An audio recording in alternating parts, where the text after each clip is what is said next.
जय हिंद दोस्तों, welcome to my YouTube channel. आज मैं आपको एक बहुत ही इम्पोर्टेंट जो लेक्चर है उसके बारे में बताऊंगा। मेजर डिजीज ऑफ पैडी, धान की प्रमुख बीमारियों के बारे में आज हम आपको बताएंगे। जैसा कि ये लिखा हुआ है, क्या है मेजर डिजीज, प्रमुख बीमारी बताएंगे। कौन कौन सी धान की प्रमुख बीमारी होती हैं, उनके क्या सिम्टम्स हैं और हम कैसे मैनेजमेंट करेंगे उसका, ठीक है। और ये सिम्टम पूछे जाते हैं, इसका मैनेजमेंट भी पूछा जाता है। पैथोजन क्या है, कैसे इसमें बीमारी होती है, कौन बीमारी करता है, कौन बीमारियों को फैलाता है, ठीक। तो ये लेक्चर जो है वो फार्मर्स, किसान भाइयों के लिए बहुत इम्पोर्टेंट है। और जो भी स्टूडेंट तैयारी कर रहे हैं एग्रीकल्चर से, तो ये जॉब में इससे जो सिम्टम है ये पूछे जाते हैं। इसका पैथोजन पूछा जाता है कि फंगस करता है या बैक्टीरिया करता है या वायरस करता है, वेक्टर भी पूछे जाते हैं। तो आप सिम्टम को और पैथोजन को ध्यान रखेंगे, ठीक है। और कैसे ये बीमारी होती हैं इसके बारे में बताएंगे। तो हम चलते हैं, हमारी जो फर्स्ट बीमारी है उसके बारे में बताते हैं। ब्लास्ट डिजीज है, जिसको हिंदी में क्या बोलते हैं, झोंका बोल देते हैं। लोकल लैंग्वेज में इसका नाम है झोंका। अब सबसे पहला काम है आपका कि ये याद रखना कि ये डिजीज होती किससे है, कि कौन से ऐसा रोग है जिसके कारण, या पैथोजन है, रोग जनक जिसको बोलते हैं, बीमारी को फैलाता कौन है या करता कौन है, ये जानना बहुत आवश्यक हो जाता है। तो इसमें जो बीमारी करता है वो कौन है, फंगस, कवक है, इसका नाम याद रखेंगे। अब जब कवक है तो इसका साइंटिफिक नेम आपको पता होना चाहिए, ठीक है। तो इसका क्या नाम है, पायरिकुलेरिया ओराइजी, ये इसका साइंटिफिक नेम है। और ये बहुत बार पूछा गया है कि पायरिकुलेरिया ओराइजी किसका साइंटिफिक नेम है, तो आप बताएंगे ब्लास्ट डिजीज ऑफ राइस का है, ठीक है। ये एसेक्सुअल स्टेज है, कौन सी है, एसेक्सुअल स्टेज है। इसकी सेक्सुअल स्टेज कौन सी है, वो है मैग्नापोर्थी ग्रेसिया। दो स्टेज होती हैं, दो प्रकार का रिप्रोडक्शन होता है, सेक्सुअल होता है, एसेक्सुअल होता है। तो एसेक्सुअल में अगर जो पूछा जाए तो वो है पायरिकुलेरिया ओराइजी, और सेक्सुअल में पूछा जाए तो वो है मैग्नापोर्थी ग्रेसिया, ठीक है। तो इतना याद रखेंगे सभी लोग। अब देखेंगे कि इसके बारे में, ठीक है। First recorded in China in 1637, 1637 में सबसे पहले ये बीमारी कहां पर खोजी गई, चाइना में। चाइना में इसको सबसे पहले देखा गया ब्लास्ट डिजीज को, और वहीं पर पता किया कि इसका क्या नाम रख दिया, ब्लास्ट, ठीक है। अब देखो इसका अगला पॉइंट क्या है, most severe disease of rice called as rich man disease. इसको क्या बोलते हैं, इसको रिच मैन डिजीज कह देते हैं। क्यों कह देते हैं, क्योंकि ये जो है राइस की या पैडी जो भी है, तो उसकी क्या है, ये पॉपुलर डिजीज है, ठीक है। या सीवियर स्टेज में जब ये पहुंच जाती है, या सीवियर डिजीज कही जाती है राइस की, तो इसको रिच मैन डिजीज कह देते हैं, क्योंकि अमीर है ये, इससे बहुत ज़्यादा हानि होती है। In Italy the disease is called brusone. क्या बोलते हैं इसको, ब्रूसोन कहते हैं इटली में इस डिजीज को, ठीक है। जैसे अपने यहाँ पर क्या बोलते हैं, इंडिया में झोंका बोलते हैं, कहीं इसको ब्लास्ट कहते हैं, कहीं पर इसको ब्रूसोन कहते हैं। तो ब्रूसोन ये पूछा जाता है कि कहाँ पर बोलते हैं, तो आपको बताना है इटली में बोलते हैं, ठीक है। First recorded in India from Thanjavur district of Tamil Nadu 1918, 1918 में भारत में सबसे पहले तमिलनाडु के जिला एक जिसका नाम है तंजावर, वहां पर ये देखी गई थी। तो ये भी पूछा गया है, कई बार क्वेश्चन पूछा गया है, ये वाला इंपॉर्टेंट है, तो आप ध्यान रखेंगे यहीं से। अगला देखिए, सिम्टम क्या है इसके। अब आप पता करेंगे क्या लक्षण है, कैसे पहचान करेंगे। The fungus attack the crop at all stage from nursery to main field. Fungus कैसे अटैक करता है कि पहले जब नर्सरी आप लगाएंगे, नर्सरी बोएंगे बेड़ को, फिर उसके बाद जब 20 दिन की या 25 दिन में जब आप ट्रांसप्लांटिंग मेन फील्ड में करेंगे, तो नर्सरी से मेन फील्ड तक ये डिजीज जो है लगती रहती है, ठीक है। इसके सिम्टम देखे जाते हैं। Symptoms appear on leaves, node and neck. कहाँ कहाँ इसके देखे गए हैं सिम्टम, जो लक्षण हैं कि बीमारी के लक्षण कहाँ, पहला तो पत्ती में, कहाँ देखा गया, पत्ती में। दूसरा नोड, गांठ में देखा गया। और तीसरा कहाँ, नेक, गर्दन में भी जो है देखा गया है इसका लक्षण। तो अब देखते हैं कि कैसे हैं इसके लक्षण या सिम्टम क्या हैं इसके।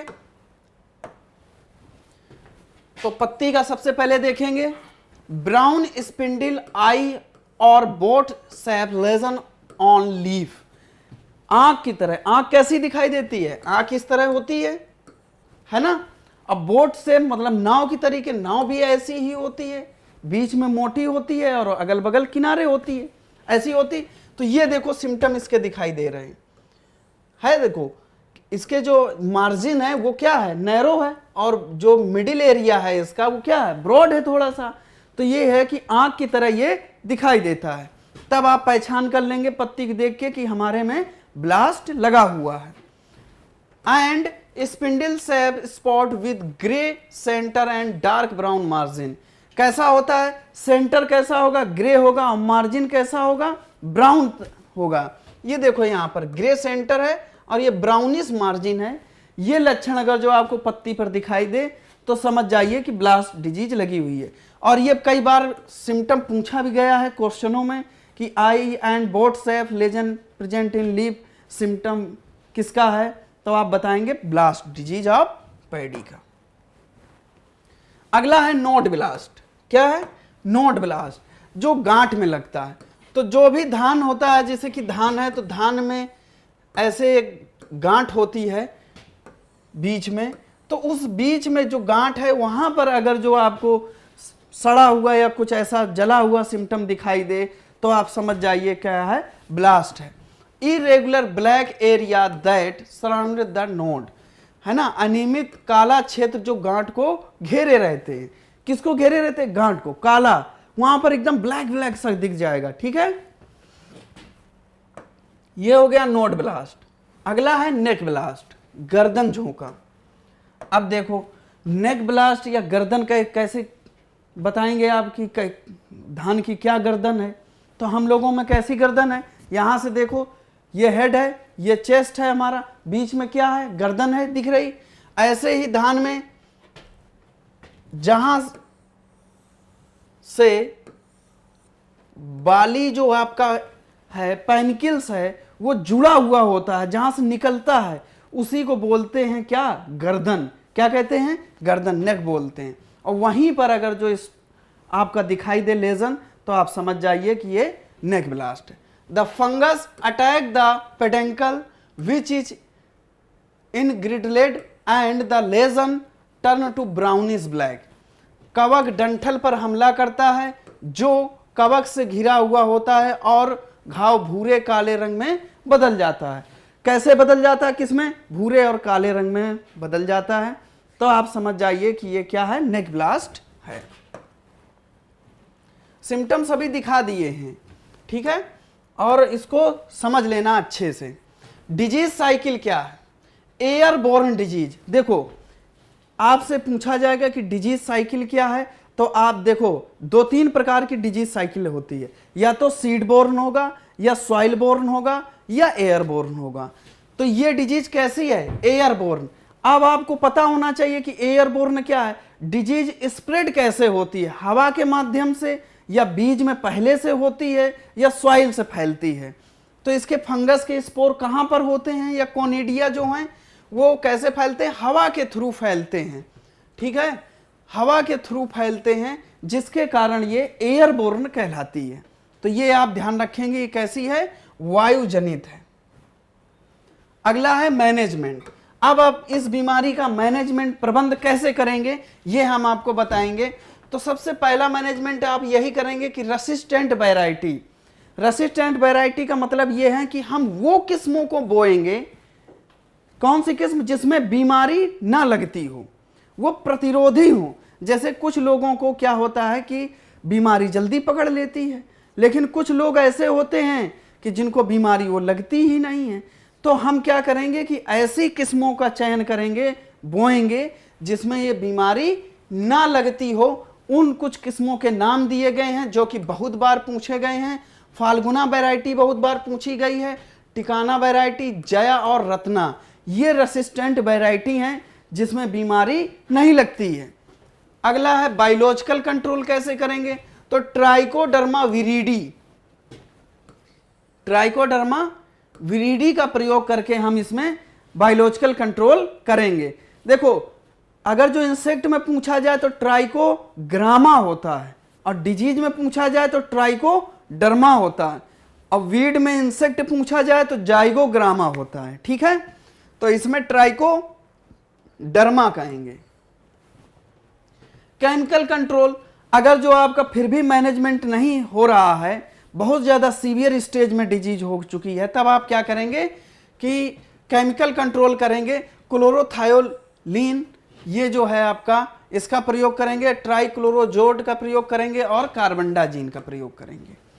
तो ऐसे केमिकल हैं जिनका सीड ट्रीटमेंट या स्प्रे करेंगे और इस बीमारी का मैनेजमेंट करेंगे। ये देखो दिया है ना, ये आपका दिया है ट्राइकोडर्मा। और ट्राइकोडर्मा कहाँ पर मिलेगा आपको, तो किसान भाइयों से मतलब जो है आप जाइए यूनिवर्सिटी, कोई अच्छी यूनिवर्सिटी हो वहाँ पर मिल जाएगा, ब्लॉक में मिल जाएंगे, जो आपके सरकारी ब्लॉक में होता है ना, विभाग होता है कृषि विभाग, उसमें मिल जाएगा, और जो है केवीके किसान विज्ञान केंद्र में भी उपलब्ध रहता है। अगला देखो बीमारी कौन सी है हमारी, नेक्स्ट डिजीज जो पैडी की है, बहुत ही इंपॉर्टेंट डिजीज है, ब्राउन स्पॉट डिजीज। ठीक है, ये बहुत ही इससे क्वेश्चन पूछे गए हैं, कई प्रकार से घुमा घुमा के क्वेश्चन इससे पूछे जा चुके हैं।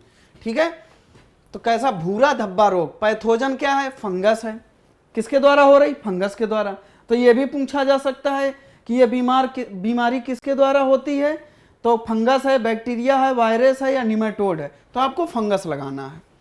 फिर उस फंगस का नाम क्या है, हेलमिंथोस्पोरियम ओराइजी, ये नाम है साइंटिफिक, और ये भी कई बार पूछा गया है।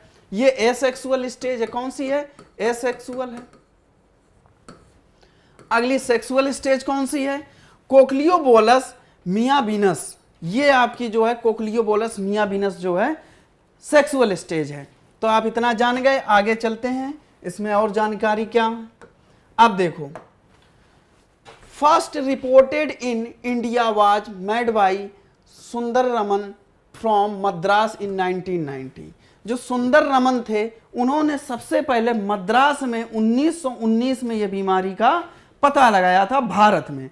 ठीक है, इतना याद रखेंगे, यह भी पूछा गया। Disease is principal cause of Bengal famine of 1943। ये क्वेश्चन बहुत बार पूछा गया है, और हर एक एग्जाम में पूछा जाता कि बंगाल फेमाइन का कारण क्या था। तो कभी कभी क्या होता है कि साइंटिफिक नेम दे देता है हेलमिंथोस्पोरियम ओराइजी, कभी कभी ऐसे ही पूछ लेता है ब्राउन स्पॉट है कि ब्लास्ट है, या टुंगरो डिजीज है, या बैक्टीरियल ब्लाइट है, तब आपको लगाना है ब्राउन स्पॉट। ठीक है, और किस सन में, ईयर भी बहुत पूछता है, तो ये आपको बताना है कि ईयर जो है 1943, 1943 में हुआ।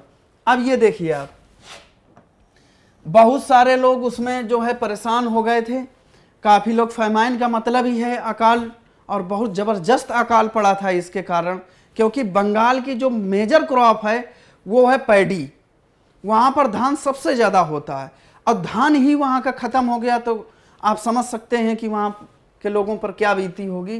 तो देखिए, ये एक व्यक्ति है जो कि अपने धान के खेत में बैठा है, और देखो कितना परेशान है, क्या हो गए हैं ये। ठीक है, तो सिम्टम देखिए, numerous Oval circular brown spot on the leaves, vowels and circular दिखाई देंगे। देखो ये ऐसे ऐसे अगर जो धब्बे दिखाई दें तो ये कैसा है, which can kill the whole leaf. ये धीरे धीरे क्या करते हैं कि बढ़ते चले जाते हैं और पूरी पूरी पत्ती को नष्ट कर देते हैं। और जब पत्ती ही नष्ट हो जाएगी तब क्या होगा, पौधा बचेगा ही नहीं। ठीक है, तो ऐसे ये हानि बहुत ज़्यादा पहुंचाता, तभी तो ये बंगाल फेमाइन का कारण बनी थी। When infection occurs in the seed Anfield grain, फिर बाद में क्या होता है कि जब इन्फेक्शन और ज़्यादा बढ़ जाएगा तो वो जो ग्रेन होते हैं वो क्या रहते हैं, अनफिल रहते हैं। जैसे कि आपने हक्स देखा होगा, जो उसका भूसा होता है, कवर होता है धान का, वो कवर तो बना रहेगा लेकिन उसके अंदर जो है ग्रेन नहीं पड़ेगा, दाना नहीं पड़ेगा, तो ऐसे चैफी रहेगा, बिना दाना के रहेगा वो, ठीक है, ग्रेन्स के। तो ये आप ध्यान रखेंगे। डिजीज साइकिल क्या है? Primary infection seed borne. अब देखो हमने उसमें ब्लास्ट में क्या बताया था? एयरबॉर्न। इसमें क्या बता रहे हैं? सीड बोर्न डिजीज है। इसमें पहले से ही फंगस कहां पर रहता है? सीड के अंदर रहता है, और जब भी फेवरेबल कंडीशन होती है तब ये फंगस क्या करेगा? जर्मिनेट होके पूरी प्लांट को कवर कर लेगा, ठीक है। तो पहले से फंगस कहां पर होता है? सीड में होता है। तो इसलिए इसका जो है, अगर जो उपचार भी करेंगे आगे, तो देखना कि सीड पहले से ही उपचारित कर लिया जाता है अच्छे से, ताकि बीमारी लगे ही ना। जब सीड आपका अच्छा रहेगा, हेल्दी रहेगा, या पहले से ही उपचार कर लेंगे। तो ये ध्यान रखेंगे, ये चीज बहुत मायने रखती कि आपको पता होना चाहिए। जो भी किसान भाई हैं उनको पता होना चाहिए कि ये सीड बोर्न डिजीज है, तो इसका मैनेजमेंट हम शुरुआत में ही करेंगे, ठीक है। अब देखो मैनेजमेंट आ गया है, तो मैनेजमेंट हम बताते हैं। ग्रो रेसिस्टेंट वैरायटी, ये तो मुख्य है कि आप रेसिस्टेंट वैरायटी को भी ग्रो करेंगे, ठीक। जो कौन कौन सी हैं? बाला, जया, तेला हस्मा और कलकतिया, ये कुछ वैरायटी हैं जिनको हम लगाएंगे। किस्म है seed treatment with theorem and carbon captan. अरे थीरम एंड कैप्टान, जो आप बीज उपचारित करेंगे, शोध करेंगे, वो किसके करेंगे? थीरम से करेंगे और कैप्टान से करेंगे। हमने पहले ही बताया था कि सीड बोर्न डिजीज है, इसमें फंगस पहले ही सीड में है। जिस समय आप बोते हो नर्सरी में, तो जब बोते हो नर्सरी में, उससे पहले, बोने के पहले कैप्टान से और थीरम से उपचारित कर लेंगे, तो ये बीमारी हमारी नहीं लगेगी। ये देखो थीरम का दिया भी है। केमिकल कंट्रोल कैसे करेंगे? तो केमिकल कंट्रोल जो है, इप्रोडियोन और प्रोपिकोनाजोल, ये दो केमिकल हैं जिनसे हम क्या करेंगे कि इनका जो है मैनेजमेंट करेंगे छिड़काव करके। जब अगर जो मेन फील्ड में बीमारी आपके पहुंच चुकी है, बहुत ज़्यादा कंडीशन खराब है, तब हम केमिकल का प्रयोग करेंगे। अगली बीमारी कौन सी है हमारी? False smut. क्या है? असत्य कंडुआ। अब हम आपको बताएंगे कि इसको असत्य कंडुआ कहते क्यों हैं। क्योंकि ये जो बीमारी होती है स्मट, अगर जो हम सिर्फ स्मट की बात करें, तो स्मट बीमारी जो है वो सीड बोर्न है। कौन सी है? हमने अभी सीड बोर्न के बारे में अभी बताया था। बीज जनित रोग है। कैसा है? बीज जनित रोग है, ठीक है, बीज जनित। लेकिन ये बीमारी कैसी है? ये सॉइल बोर्न डिजीज है। क्या है? सॉइल बोर्न, मिट्टी जनित रोग है। इसीलिए इसको फॉल्स मतलब असत्य कह देते हैं।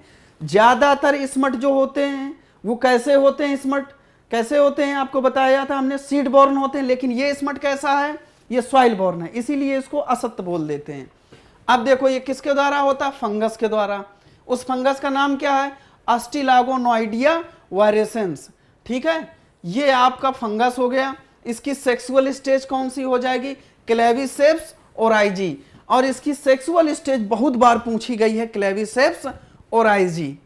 डिजीज सीवियर एपिडेमिक इन बर्मा 1935। 1935 में बर्मा में गंभीर रूप से फैली थी। जैसे कि अपने यहां पर ब्राउन स्पॉट जो है बहुत ज्यादा, जो बंगाल फाइमाइन का कारण बना था 1943 में, ऐसे ये बर्मा में फॉल्स स्मट जो है 1935 में बहुत ज्यादा सीवियर रूप में, मतलब गंभीर रूप में फैली थी। और इस समय भारत में ये बहुत ज्यादा हानि पहुंचा रही है फॉल्स स्मट। इसका सिम्टम सभी लोगों ने देखा होगा, जिसने भी धान के खेत देखे होंगे तो ये सिम्टम दिखाई देता है। अब देखो, the fungus transform individual grain into yellow और ग्रीनिश स्पोर बॉल्स और वल्वेटी अपीयरेंस। इसमें क्या होता है कि दाना जो होता है आपका, ग्रेन होता है, वो जो सिंगल ग्रेन है वो किस में बदल जाएगा?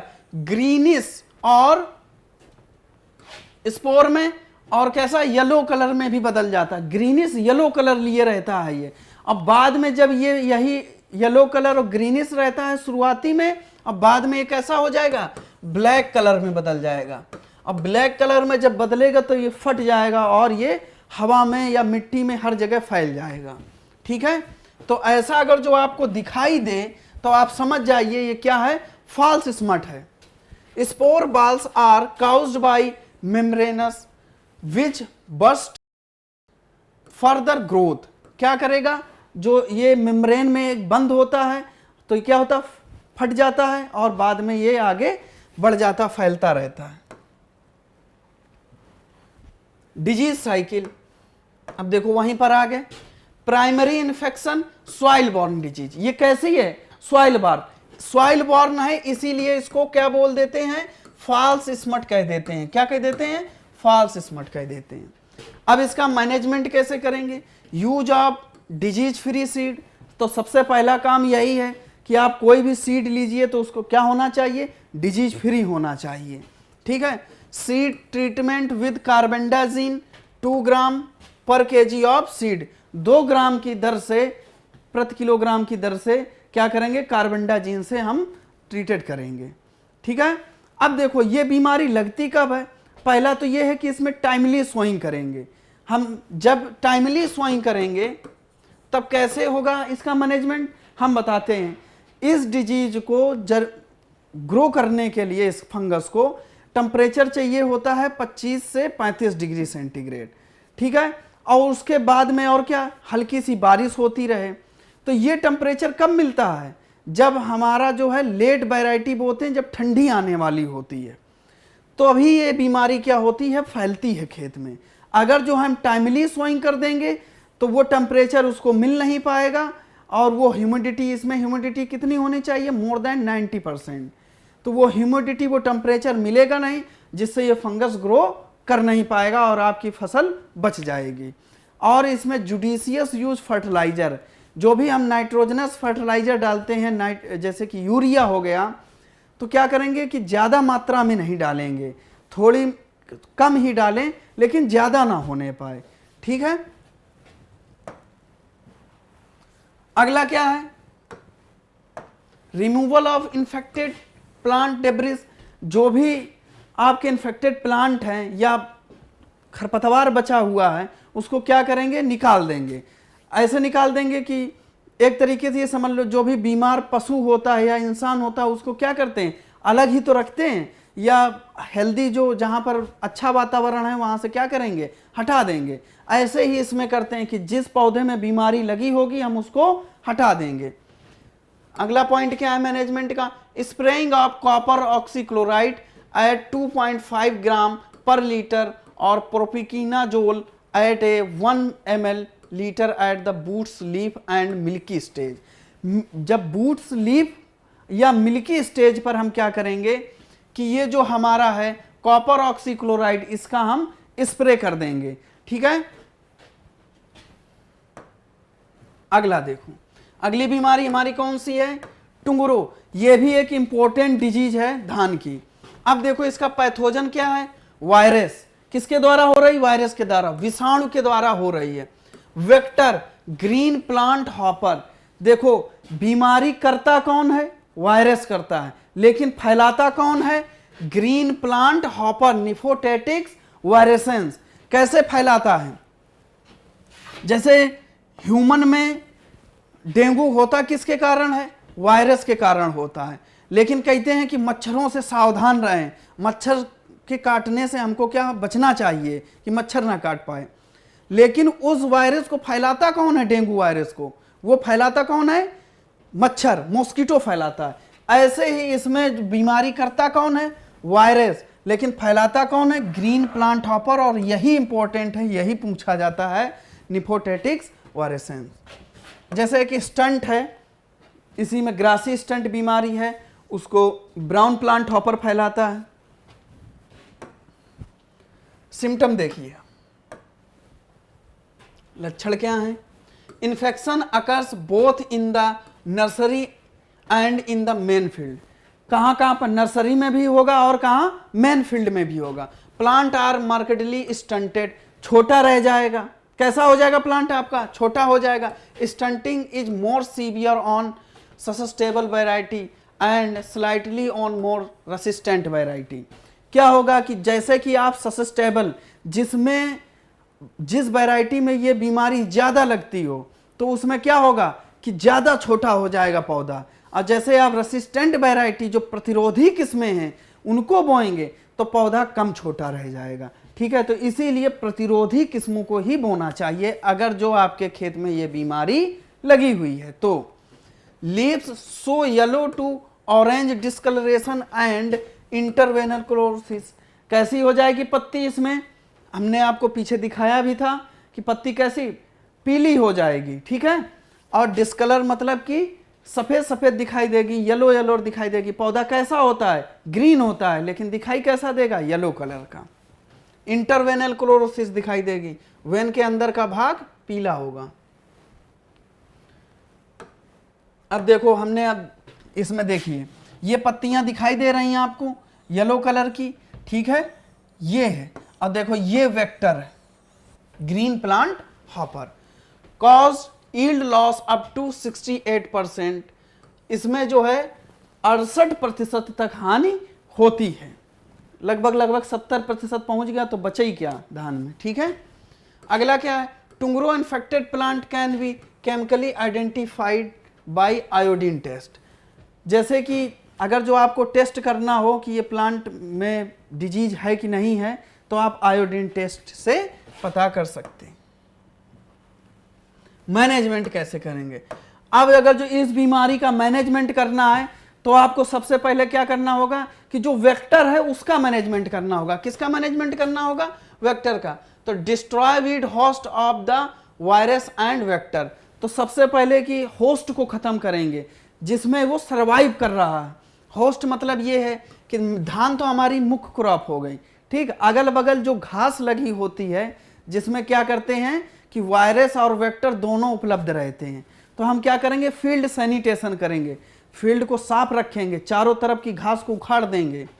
फिर क्या है, स्प्रेइंग इंसेक्टिसाइड, और इंसेक्ट का मैनेजमेंट हो जाएगा तो बीमारी एक जगह से दूसरी जगह नहीं जाएगी। तो कैसे करेंगे, नीम ऑयल कार्बोफ्यूरॉन ग्रेनुअल के रूप में @ 1 kg पर हेक्टेयर की दर से हम मैनेजमेंट कर सकते, छिड़काव कर सकते हैं। अगला क्या है, बैक्टीरियल लीफ ब्लाइट, हमारी कौन सी है, बैक्टीरियल लीफ ब्लाइट। तो पैथोजन क्या है इसका, बैक्टीरिया है, जब नाम से ही दिया है बैक्टीरियल लीफ ब्लाइट। ठीक है, तो जैंथोमोनास ओराइजी ये इसका साइंटिफिक नेम है बैक्टीरिया का। The disease was first observe in Japan 1884 में। सबसे पहले ये बीमारी कहाँ पर, ये जरूर ध्यान देना कि ये बीमारी कहाँ पर सबसे पहले ऑब्जर्व की गई है, तो 1884 में जापान में सबसे पहले ये देखी गई है। अब आप देख सकते हो कि ये बीमारी फील्ड कैसी दिखाई दे रही है। सिम्टम क्या है इसके, लक्षण, the bacterium induce either wilting of plant और लीफ ब्लाइट। क्या होगा कि लीफ ब्लाइट जो है, ब्लाइट हो गया है, अगर जो बैक्टीरियल ब्लाइट है तो विल्टिंग जैसा सूखा हुआ पौधा दिखाई देने लगेगा। विल्टिंग 2 प्रकार से 3 प्रकार से होती है। कैसे होती है, एक तो वाटर से होती है, अगर जो अधिक पानी भर गया, लेकिन धान में तो ऐसा है नहीं, धान में तो चाहे जितना पानी भर जाए, लेकिन क्या होगा कि इसमें अगर जो विल्टिंग दिखाई देगी सूखा से दिखाई देगी। लेकिन अगर जो आप पर्याप्त पानी लगाए हैं और उसके बाद विल्टिंग दिख रही है तो आप समझ जाइए क्या है, हमारी बैक्टीरियल लीफ ब्लाइट है। Wilt syndrome is known as kresek. अब ये जो क्रेसक है, जो विल्ट सिंड्रोम है, लेकिन ये अर्ली स्टेज में देखा गया है। जैसे आप ट्रांसप्लांटिंग खेत में करेंगे तो उसके कुछ ही हफ्ते बाद अगर जो आपको विल्टिंग दिखाई दे रही है तो उस सिम्टम को बोलते हैं क्रेसक, और क्रेसक सिम्टम कई बार एग्जाम में पूछा गया है। ठीक है, तो kresek seen in seedling within 3 to 4 weeks after transplanting of the crop. 3 से 4 सप्ते बाद अगर जो आपके ट्रांसप्लांटिंग के ये दिख रहा है सिम्टम विल्टिंग का, तो क्या कहलाएगा, क्रेसक कहलाएगा। अगला लक्षण क्या है इसका, primary the plant is light green to greyish green and water soaked streak appear on the leaf. Primary symptom इसके क्या देखे गए हैं कि यहाँ पर वाटर सोक और ग्रीनिश जो है, ग्रीनिश, लाइट ग्रीनिश ऐसा देखा गया है। ठीक है, पानी की तरह, जैसे पानी के धब्बे नहीं पड़ जाते हैं, ऐसे धब्बे इसमें देखे गए। अब इसका मैनेजमेंट कैसे करेंगे? अब देखो, avoid flow of irrigation water from infected to healthy field. अब देखो, जो फ्लड है आपका, फ्लड इरिगेशन, धान में कैसा इरिगेशन ज्यादातर अपनाते हैं? फ्लड इरिगेशन अपनाते हैं, क्योंकि धान को अधिक पानी की जरूरत होती है। तो ऐसा इरिगेशन नहीं करेंगे इसमें, जैसे कि 2 फील्ड हैं आपकी, लगातार 2-3 फील्ड हैं, ठीक है, ऐसा, और यहां से इस जगह पर आपने पानी लगा दिया, इरिगेशन कर रहे हैं, फिर इसी से क्या करेंगे, यहां पर ऐसे काट देते हैं कि यही पानी उतरते हुए यहां तक पहुंचाते हैं, सारी फील्ड एक ही जगह से भर देते हैं। अगर जो इन्फेक्शन यहां पर है, इन्फेक्टेड प्लांट है यहां, तो यहां से इन्फेक्शन इस फील्ड में जाएगा, इस फील्ड में भी चला जाएगा। तो इसलिए हम क्या करेंगे कि अलग अलग वाटर देंगे, इस फील्ड में अलग से इरिगेशन करेंगे और यहां पर बंद रखेंगे, यहां पर अलग देंगे। ऐसा नहीं कि एक से ही पानी हम उतारते चले जाएं। ठीक है, सिंचाई जल को संक्रमित खेत से स्वस्थ खेत में प्रभावित करने से बचें, ठीक है, या बचना चाहिए। फिर अगला पॉइंट क्या है मैनेजमेंट का? Judicious use of nitrogen fertiliser. हमने पहले भी बताया है कि नाइट्रोजन की मात्रा को हम क्या करेंगे कि कम ही रखेंगे, ठीक है, ज्यादा नहीं डालेंगे। रेसिस्टेंट वैरायटी देखिए, कौन कौन सी रेसिस्टेंट वैरायटी हैं? प्रतिरोधी किस्म, स्वर्णा, अजय, IR20 और मसूरी। ये वैरायटी ऐसी वैरायटी हैं जो कि रेसिस्टेंट हैं, किसके? बैक्टीरियल लीफ लाइट की।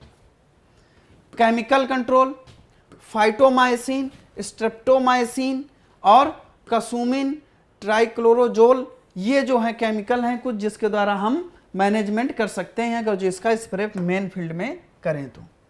अगला है हमारी डिजीज जो खैरा, ये इंपॉर्टेंट डिजीज है धान की।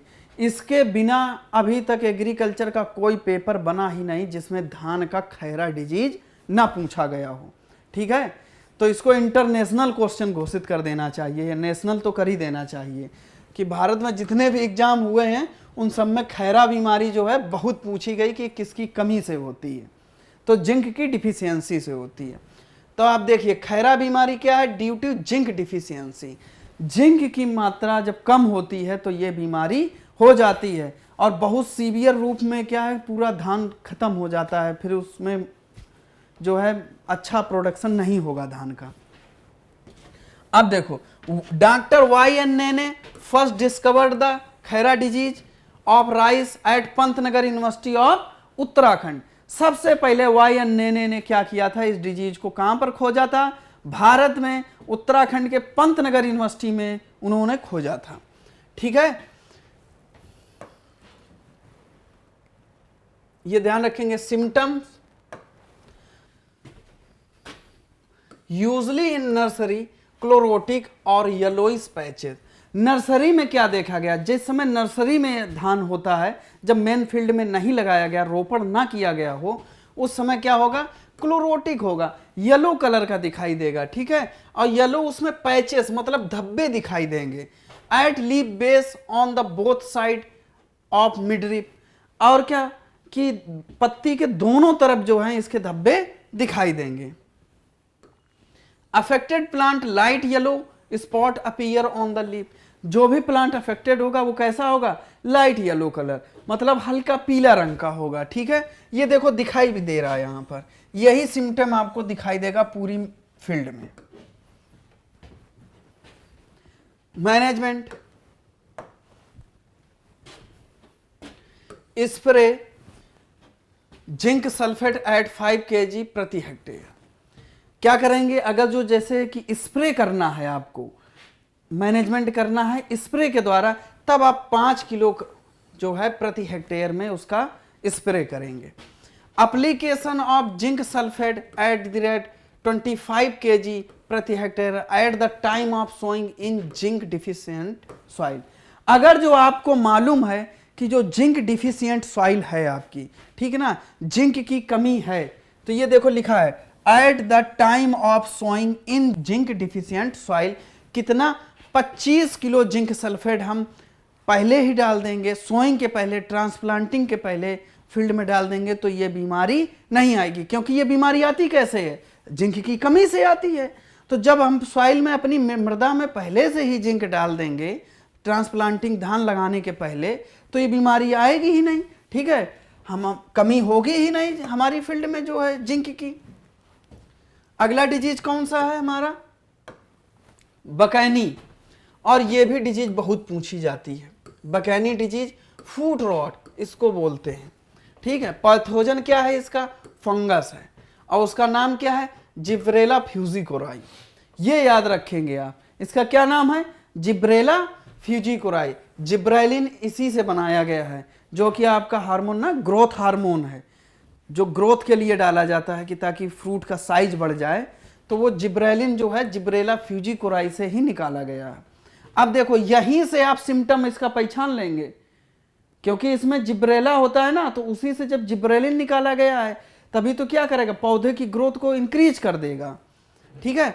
जिब्रेला फ्यूजिकोराई आइसोलेटेड बाय ए जापानीज साइंटिस्ट कुरासोवा। सबसे पहले जो है जिब्रेला फ्यूजिकोराई को आइसोलेट किसने किया था, कुरासोवा ने किया था, जापान के साइंटिस्ट थे ये। अब ये इसमें देखो एक पौधा आपको दिख रहा होगा लंबा लंबा सा, बाकी सब छोटे हैं, एक पौधा दिख रहा लंबा लंबा, तो यही जो वो पौधा है इसमें क्या है कि ग्रोथ जो है इंक्रीज हो जाती है। सिम्टम देखिए आप, first appear about a month after planting. क्या है कि जैसे ही आप प्लांटिंग करेंगे उसी महीने में ये सिम्टम को दिखाई देगा।